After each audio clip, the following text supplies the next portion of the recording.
Bien, continuando entonces con el desarrollo de estos síndromes obstructivos de la vía aérea, simplemente recordamos que hemos ya mencionado aquellos hechos que originan síndromes obstructivos de las vías aéreas superiores. Hemos dedicado nuestro tiempo al asma, un síndrome obstructivo de la vía aérea, pero que ocurre desde la tráquea hasta los bronquioles terminales. Ahora vamos a dedicarnos a este otro tipo de situación que son síndromes obstructivos de la vía aérea, pero que ocurren estos fenómenos a nivel periférico, es decir, en la intimidad de los pulmones. Este tipo de situación, como todas las anteriores, son dificultades severas al flujo de aire normalmente. Pero aquí el problema ocurre mucho más profundamente, allá en lo que se llama el acino pulmonar, la unidad funcional de los pulmones. Estas situaciones que llevan a lesiones fundamentalmente de los bronquiolos respiratorios, de los conductos alveolares, destrucción de los septos alveolares y del propio alvéolo, es decir, lo que llamamos, como decía recién, la unidad funcional respiratoria. Este tipo de síndromes obstructivos de la vía aérea, pero tan profundos, tan en la intimidad de los pulmones, está dado fundamentalmente por dos entidades. Una de esas entidades es lo que nosotros tenemos que conocer como el enfisema pulmonar, prototipo de una lesión, de una patología que produce ese tipo de lesiones obstructivas distales en el árbol respiratorio. Y también por la bronquitis crónica, una situación igual de frecuente y que también va a caracterizarse por lesiones, pero fundamentalmente distales de la vía aérea. De estas dos entidades, enfisema y bronquitis crónica, fundamentalmente es el enfisema pulmonar el que va a representar claramente este síndrome obstructivo de la vía aérea, pero distal. El enfisema, al cual nos vamos a referir en un instante, y la bronquitis crónica muchas veces se superponen. Pero de alguna manera entonces el enfisema y la bronquitis crónica van a condicionar la presentación de una enfermedad frecuente, conocida, que nosotros conocemos como EPOC, es decir, como una enfermedad pulmonar obstructiva y crónica. Fíjense ustedes que entonces el EPOC, simplemente con sus siglas y desglosándola una por una, nos está diciendo qué es lo que está pasando. EPOC, enfermedad pulmonar obstructiva y crónica. Recuerden ustedes que recién cuando hablábamos de asma también decíamos que era una enfermedad pulmonar obstructiva y crónica, pero la diferencia es que el asma es reversible, se puede tratar. Esto puede ser reversible a través de una terapéutica adecuada. La enfermedad pulmonar obstructiva crónica, por el contrario, es una situación irreversible. No solamente va progresando el cuadro respiratorio, sino que se torna irreversible. Entonces, que quede claro que vamos a hablar de el EPOC, la enfermedad pulmonar obstructiva crónica, que está dada fundamentalmente por el enfisema y también por la bronquitis crónica. Ambas situaciones llevan al EPOC y el EPOC es entonces un aumento en la resistencia al pasaje de aire en las vías respiratorias, pero en las vías respiratorias profundas. Recuerden ustedes este hecho. El problema básico en el EPOC es la destrucción de la vía respiratoria profunda, en la intimidad, en el acino pulmonar. No solamente hay una destrucción distal en el árbol respiratorio, sino que el EPOC condiciona una situación también muy importante, lamentablemente, que son hechos irreversibles. Las lesiones no retrogradan, no retroceden, son daños irreversibles. El EPOC, que es ni más ni menos que la obstrucción progresiva e irreversible al flujo aéreo. Es decir, que hay noxas que van dañando el tejido pulmonar, la intimidad de los pulmones, en forma progresiva. La noxa va actuando fundamentalmente, rápidamente me apresuro a decir que en forma fundamental es el tabaquismo. La noxa que va a producir una obstrucción progresiva e irreversible del tejido pulmonar. No es exclusivamente el tabaquismo el responsable del EPOC, pero con toda seguridad podemos decir que es el hecho crucial.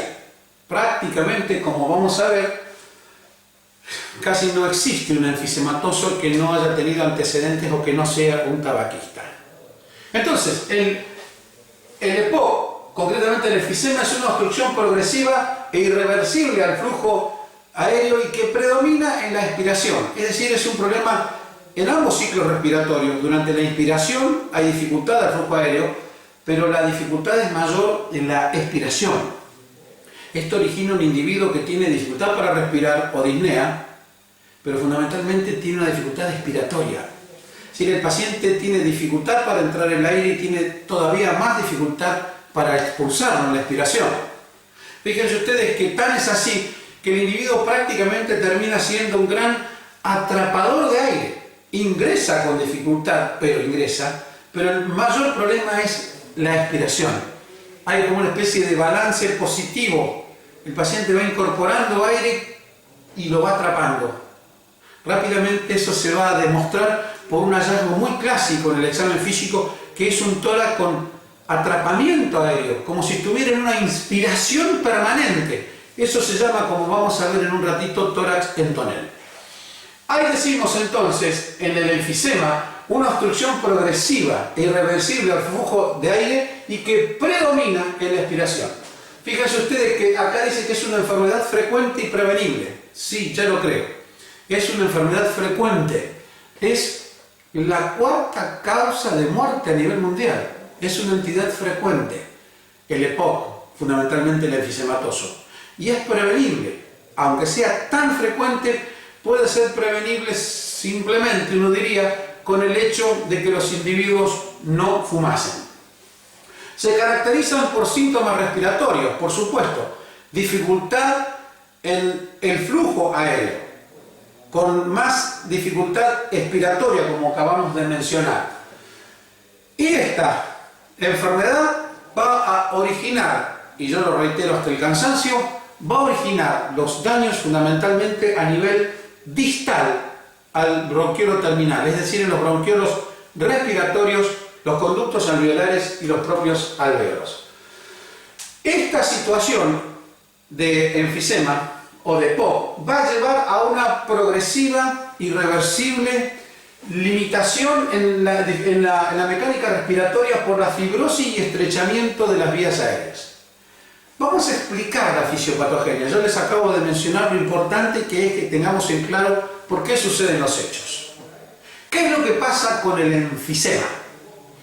Las situaciones que ocurren es que esta aspiración permanente de noxas, que son inhaladas en forma crónica por el individuo, y aquí puedo hacer un paréntesis, yo les acabo de decir y lo voy a reiterar, la noxa fundamentalmente es el tabaco, pero no es exclusivamente el tabaquista.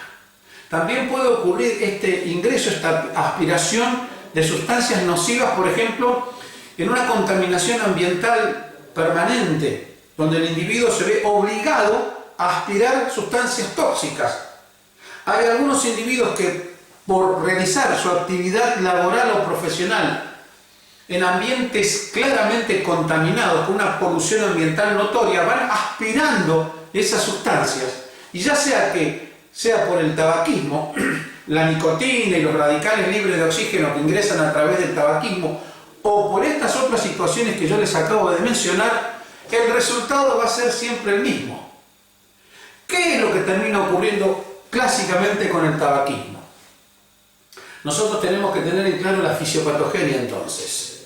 Y el individuo que está fumando permanentemente durante muchos años, el problema que va a tener es que se va a generar en ellos un reclutamiento celular también, como hablábamos en el asmático, de neutrófilos en este caso.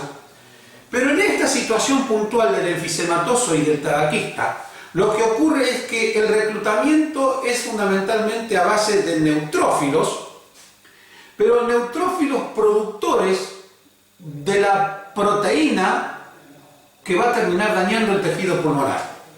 Son estos neutrófilos reclutados a través de una vida de toxicidad por el tabaquismo fundamentalmente, son estos neutrófilos los que van a originar una proteasa, es una enzima. Y esta proteasa les está diciendo que va a destruir proteínas. Esta proteasa es la elastasa. El pulmón es absolutamente rico en elastina, que es lo que lo hace elástico, que no sean rígidos. Los pulmones son elásticos porque tienen una proteína que es la elastina. Pero esta elastina es destruida por la elastasa. Parece un juego de palabras. Insisto. La nicotina, los radicales libres de oxígeno, entre otras cosas, van a originar una proteasa. Esa proteasa se denomina elastasa. Y esa elastasa es la que va a destruir la elastina, que va a terminar originando los daños irreversibles allá en la intimidad del pulmón del individuo enfisematoso. Por esa razón, claramente, por esa destrucción de la elastina, se va a producir una pérdida de la retracción elástica. Nuestros pulmones que se expanden en la inspiración y se colapsan en la expiración, van a ser pulmones que no van a tener esa motilidad, van a ser pulmones más rígidos, se pierde la elasticidad pulmonar, se pierde la compliance pulmonar. El individuo tiene dificultad para entrar el aire, es verdad, por la destrucción que hay a nivel intimal, pero tiene mucha dificultad para sacarlo, no hay elasticidad pulmonar. Entra con dificultad, pero la expiración es prolongada, la expiración es dificultosa. Por lo tanto, hay una entrada de aire superior al egreso de alguna manera. Y por eso decimos que el EPOC, la enfermedad pulmonar obstructiva crónica cuyo prototipo es el enfisema, es un individuo que tiene atrapamiento aéreo. Está lleno de aire. Pero le pasa, para hacer un ejemplo, lo que le sucede al náufrago en el mar. Rodeado de agua, el náufrago muere de sed, si ustedes me permiten una distracción. Bueno, este individuo lleno de aire muere con falta de aire. ¿Por qué? Porque el aire puede entrar con dificultades, ¿verdad? Pero ¿en dónde se va a realizar la hematosis? La hematosis, el intercambio de oxígeno y de dióxido de carbono, no se puede realizar porque el problema está justamente en el alvéolo. Y al haber destrucción de los alvéolos, al haber destrucciones de los sacos alveolares, de los septum alveolares, claramente eso repercute en una hematosis que nunca más será normal. Es cierto, estará lleno de aire, un tórax en inspiración permanente, un tórax en tonel, lleno de aire, pero ese aire no se intercambia debido a la lesión allá en la periferia, en la intimidad de los pulmones. Hay una destrucción entonces del bronquiolo respiratorio que afecta también esta destrucción a los septum alveolares, afecta a los conductos alveolares y afecta al alvéolo fundamentalmente. Esto es lo que acabamos de decir, la fisiopatogenia de lo que ocurre en el EPOC. Reitero, la enfermedad pulmonar obstructiva crónica es una enfermedad obstructiva, crónica e irreversible, porque los daños ya no retrogradan. Y hemos mencionado por qué ocurren los daños en el paciente enfisematoso. El resultado, por otro lado, será mucho más serio, porque no solamente va a haber destrucción del bronquiolo respiratorio, de la unidad funcional respiratoria de los alvéolos, que van a explicar claramente la alteración en hematosis y la disnea que tienen estos pacientes, sino que también van a ocurrir reacciones inflamatorias peribronquiales. Allá en la intimidad de los pulmones hay reacciones inflamatorias peribronquiales que van a llevar a la fibrosis. Y por lo tanto, va a haber cierto estrechamiento también de esos bronquiolos terminales o respiratorios que van a dificultar aún más la llegada de aire. Si además a ustedes les suman el hecho de que esto se va a acompañar de un aumento en la producción de secreciones por parte de las células caliciformes, tenemos entonces el resultado final de que debido a la toxicidad fundamentalmente por el tabaquismo ocurren cambios anatómicos. El diagnóstico de enfisema es un diagnóstico anatomopatológico. Ocurren tal cantidad de cambios o de daños anatómicos que van a explicar entonces la clínica que estos pacientes van a presentar. Yo les decía recién que el EPOC dado fundamentalmente por el enfisema y por la bronquitis crónica, es la cuarta causa de muerte. Tiene un alto costo en salud pública, por supuesto. Estos son pacientes, si ustedes me permiten, que llegan a ser inválidos respiratorios. Tienen tanta destrucción del tejido pulmonar, de allá de la intimidad de los pulmones, que entonces terminan siendo unos inválidos respiratorios porque no pueden a veces deambular dentro de su domicilio. A veces tienen que llevar a modo de mochila un tubo de oxígeno para suplir las necesidades de oxígeno. Tiene un alto costo en salud pública debido a la alta frecuencia con que se dan estas situaciones y porque además estos son pacientes que irremediablemente van a tener que tener muchísimas consultas, muchos estudios complementarios, internaciones y por eso el alto costo en salud pública que tiene el EPOC. Ustedes son entes de medicina preventiva, son individuos que tienen que hacer la prevención de estos hechos, de las campañas antitabáquicas que nunca terminaremos de hacer. Tenemos que luchar contra esta toxicidad que es el tabaquismo y a veces yo le digo a mis alumnos, a mis colegas, que sin tabaquismo la patología cardiovascular y respiratoria sufriría una merma notoria. Es altamente prevenible, por supuesto. Si prácticamente, no lo tomen en forma absoluta, pero si prácticamente el hecho de dejar de fumar prácticamente se acompaña de la franca reducción de pacientes enfisematosos. Acá tienen ustedes los factores de riesgo o aquellos hechos, factores que van a destruir la intimidad de los pulmones en los bronquiolos respiratorios, en el conducto alveolar, los septum alveolares y el propio alveolo.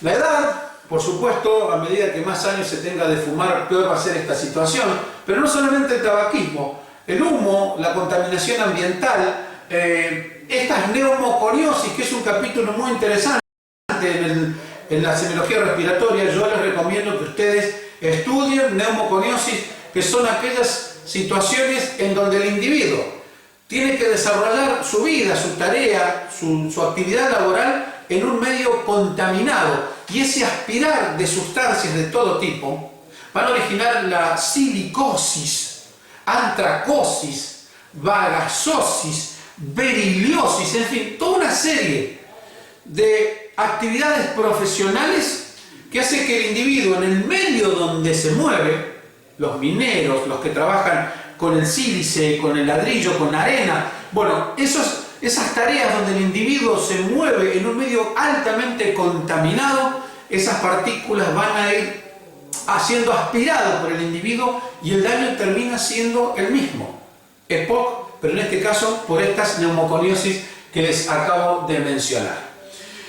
La alfa-1 antitripsina es una enzima que tiene por característica justamente de alguna manera eliminar la elastasa. ¿Se acuerdan ustedes de esa proteasa que estuvimos hablando recién? Mientras más alfa-1 antitripsina haya, menos elastasa va a haber en el entorno parenquimatoso y por lo tanto menos daño.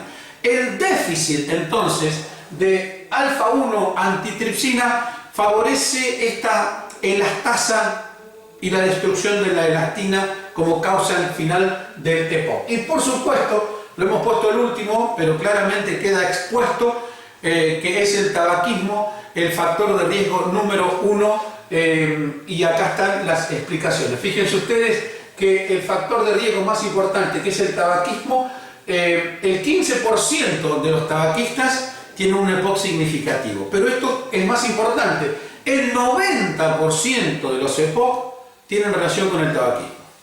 De 100 individuos que tienen EPOC, por lo menos 90 lo son debido a la toxicidad que origina la nicotina y los radicales libres de oxígeno siendo inhalados y originando esos daños a nivel de la intimidad del pulmón. La relación EPOC y tabaquismo es indudable. Claramente el daño está relacionado con la cantidad de cigarrillos que se han fumado y con el tiempo con que se han fumado los cigarrillos. Obviamente es muy claro que a medida que más cigarrillos se fuman durante el día y mientras más sea mientras más temprano sea la edad de inicio, los daños van a ser cada vez más tempranos. Y acá está lo que acabamos de mencionar, fundamentalmente los procesos oxidativos a nivel pulmonar, y esta proteasa, la elastasa, es la que termina originando la enfermedad pulmonar obstructiva crónica. El enfisema, por lo tanto, es una destrucción íntima del parénquima pulmonar. Hay una clara pérdida de la elasticidad esto es importante, con un agrandamiento, con una destrucción total.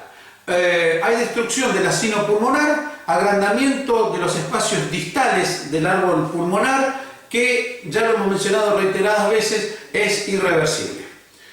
La diferencia entre dos fenómenos obstructivos de la vía aérea, como es el asma y el enfisema, está dada fundamentalmente por la fisiopatogenia que hemos explicado en los dos hechos, por el diferente nivel anatómico en donde hacen impacto el asma y el EPOC, y fundamentalmente porque el asma todavía es reversible y el EPOC, por el contrario, son situaciones irreversibles debido a la destrucción del asino pulmonar. Yo les decía a ustedes al comienzo de nuestra charlita de los síndromes obstructivos, que hemos hablado de síndromes obstructivos de la vía aérea superior, síndrome obstructivo del árbol bronquial cuando hablamos del asma, y síndromes obstructivos de la vía aérea periférica, que los fenómenos obstructivos justamente de la vía aérea periférica estaban dados por dos entidades: el enfisema, al cual nos hemos referido todo este tiempo, pero también otra entidad, que es la bronquitis crónica. Se superponen muchas veces. La bronquitis crónica es la otra productora de enfermedades pulmonares obstructivas crónicas, es decir, que el EPOC está dado por estas dos entidades que van a terminar en un resultado final. El enfisema y la bronquitis crónica, fundamentalmente el enfisema, es el que va a estar dando como resultado final la enfermedad pulmonar obstructiva crónica o EPOC. ¿Cómo se define la bronquitis crónica? Es una definición clínica, así como el enfisema es una definición anatomopatológica, en donde decimos que para que haya enfisema tiene que haber destrucción del bronquiolo respiratorio hacia el alvéolo. Esta entidad, la bronquitis crónica, se define clínicamente. La bronquitis crónica es una entidad que está dada o definida por accesos tusígenos, por tos. Individuos que tienen tos durante 3 meses al año en forma consecutiva y de por lo menos 2 años en forma consecutiva. Es una definición clínica. Bronquitis crónica es la presencia de tos y expectoración durante por lo menos 3 meses y durante 2 años en forma consecutiva. Por lo tanto, definiendo a la bronquitis crónica, decimos que se va a caracterizar fundamentalmente por tos y por tos productiva. El enfisematoso es mucho más disneico que tosedor. La bronquitis crónica es un individuo mucho más tosedor que disneico. La tos es productiva. El esputo, la expectoración, dijimos, tiene que presentarse durante 3 meses o más y tiene que ocurrir durante por lo menos 2 años en forma consecutiva, claro está, sin que haya otra enfermedad que la esté originando. Un individuo tuberculoso va a estar tosiendo durante 3 o más meses, durante 2 o más años, y no va a ser una bronquitis crónica. Para que sea bronquitis crónica se tiene que dar esos conceptos que acabamos de mencionar y sin que haya una explicación u otra patología, mejor dicho, que lo explique. La clínica es común entre ambas situaciones, pero entonces el enfisematoso es mucho más disneico, una disnea en el enfisematoso que va a ser progresiva, que inicialmente el individuo enfisematoso va a tener una disnea que denominamos clase funcional 1, es decir, la dificultad para respirar que va a tener este individuo tabaquista crónico se va a manifestar por una disnea que inicialmente podrá darse ante actividades que generen mucha actividad física, justamente al correr o al caminar rápido. Una disnea que va a aparecer ahí, clase funcional 1. Pero a medida que la toxicidad va destruyendo la intimidad del pulmón, la disnea es progresiva y se va a hacer clase funcional 2 con un individuo que va a tener disnea simplemente al caminar. Y como la situación es progresiva, crónica e irreversible, a medida que avanza más la destrucción de la intimidad del pulmón, la disnea será clase funcional 3, un individuo que al ducharse o al hablar ya va a estar disneico Y finalmente, como yo les decía hace un ratito, los individuos podrán terminar con disnea de reposo, directamente con una disnea clase funcional 4. Aún en reposo van a estar con dificultad para respirar, van a estar agitados, van a estar disneicos, y como yo les decía, muchas veces van a necesitar tener un oxígeno suplementario, un tubito de oxígeno en la casa para poder incorporar más oxígeno del que necesitan. Este tipo de situaciones finalmente a la larga se van a acompañar con un deterioro del estado general, individuos caquéticos, adelgazados y con complicaciones. Imagínense ustedes un individuo que tiene severas alteraciones en la hematosis por la destrucción del asino pulmonar, va a haber una hipoxia permanente, y esa hipoxemia permanente va a hacer que los individuos estén cansados, que haya complicaciones cardiovasculares. Son individuos que van presentando múltiples complicaciones derivadas de esta pérdida en la ganancia de oxígeno y también pérdida en la eliminación del dióxido de carbono. La bronquitis crónica, como venimos diciendo, se va a caracterizar mucho más por tos y expectoración que por disnea. El enfisematoso se va a caracterizar mucho más por una disnea progresiva e irreversible que por los episodios tusígenos. Bien. Finalmente entonces, ya para ir redondeando y terminando nuestra charlita de hoy, decir que el enfisema o el EPOC fundamentalmente se va a diagnosticar claramente por antecedentes. Este es un individuo que tiene claros antecedentes de o trabajar en un medio contaminado o es un individuo claramente tabaquista. Los antecedentes cobran jerarquía, la clínica es definitoria con un paciente con una disnea progresiva, grave e irreversible, con un examen físico que va a darles a ustedes muchos datos. A la inspección, este paciente enfisematoso va a estar disneico, va a estar taquipneico. De paso, esta disnea no tiene necesariamente lo que se llama ortopnea. Recuerden ustedes que la ortopnea es la disnea que aparece cuando el individuo se acuesta, propio de los pacientes con insuficiencias cardíacas. Estos pacientes no tienen ortopnea, pueden estar disneicos sentados, pero no necesariamente se agrava cuando ellos están acostados. Entonces el paciente disneico, taquipneico a la inspección, cuando ustedes ven este tórax que hemos denominado, ¿se acuerdan ustedes?, en inspiración permanente, un tórax con atrapamiento aéreo, y que en medicina y en semiología clásicamente se lo defina como tórax en tonel, dando la idea de que es un tórax amplísimo. Al ver este tórax en un paciente, ustedes cuando entra al consultorio y el paciente se desnuda, ven este tórax con un aumento de todos los diámetros. Del diámetro antero-posterior está aumentado, el diámetro céfalo-caudal está aumentado, el diámetro transverso está aumentado. Entonces, ese tórax en inspiración permanente que se denomina tórax entonal prácticamente nos hace evocar la posibilidad del diagnóstico del enfisematoso. En inspección hay datos. Cuando uno lo palpa a este paciente y quiere ver la elasticidad pulmonar, lo acabo de decir, la elasticidad claramente está disminuida. Hay un tórax muy rígido. Nosotros apretamos el esternón y la columna y queremos achatarlo, aplanarlo y es mucho más rígido. Las vibraciones vocales, que es lo que ustedes van a estudiar, están prácticamente disminuidas en el enfisematoso porque no vibran no hay vibración de los alvéolos debido a la destrucción de los mismos. Inspección, la palpación, cuando uno percute a estos pacientes, como hay un atrapamiento aéreo, va a haber una sonoridad aumentada del paciente enfisematoso. Y lo más importante, en la ocultación, claramente va a haber hipoventilación. Imagínense ustedes un individuo con tanto atrapamiento de aire, prácticamente está con una inspiración menor y una expiración reducida. Entonces, el murmullo vesicular del enfisematoso está claramente disminuido. Les recomiendo a ustedes que estudien lo que se llaman los signos de Huber y el signo de Huber y el signo de Litten, justamente en el paciente enfisematoso. Sea como no sea, lo hemos definido al enfisema, hemos hablado de las causas o etiologías de esta enfermedad pulmonar obstructiva crónica, claramente nos hemos referido a la fisiopatogenia.